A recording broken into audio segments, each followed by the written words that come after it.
A communications blackout that left more than 2 million Palestinians virtually cut off from the outside world continues in the Gaza Strip. Internet and telephone lines went down Thursday. That's according to Gazan authorities and communications companies.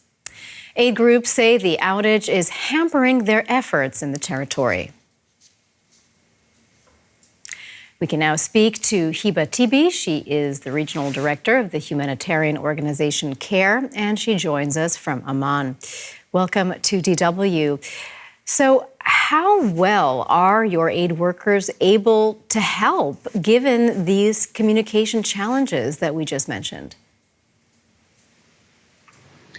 Thank you so much for this question. Since Thursday, it was impossible to reach out to my colleagues. Two of them, they were able to connect very occasionally, twice only in the last days, through what we call eSIM, like not Palestinian ones, just sending us a message saying that they are okay and they are still alive. But for the rest of my colleagues, we don't know. The same is applied on all of those who are in Gaza now. Families, aid workers, all of them, we are unable to communicate with them. So unfortunately, we don't know. My answer to you is I don't know how my colleagues are doing, if they are able to support and help, and if they are okay at first place. We've been seeing some chaotic images of people in Gaza desperate for aid.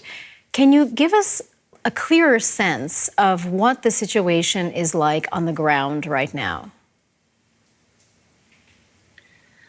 So over the last more than 70 days, we have seen many acronyms coming out describing the situation, for instance, for kids, and even for the situation, describing it as catastrophic, as nightmare, wounded kids without any surviving family.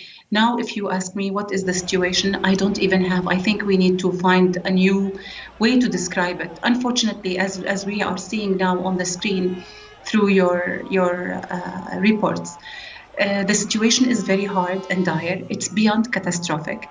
Number of days that passed with some colleagues, some people without any food that they can access is enormous. People are thirsty and hungry and cold.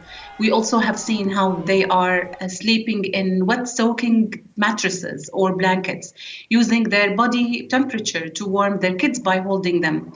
That has been said. We don't have the opportunity to continue supporting the people without having consistent and decent amount of aid entering Gaza, and without having a secure space and environment that would allow us to distribute the aid.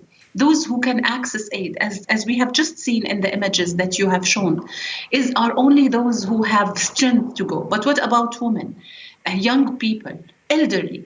We need the situation to become more stable so that we can reach out to them with basic needs that includes water, food, some shelter item that would allow them to be warm and to bear the harsh conditions of winter. Winter arrived. And now if you go to Rafah, one of the last calls with my colleagues, they described it this way, Marianne, where they said that if you go in the streets of Rafah, you will not find any space for a new tent or a shelter, plastic shelter. You will not see a tree, one electricity pole. All of it is cut and used for burning, for cooking and heat purposes.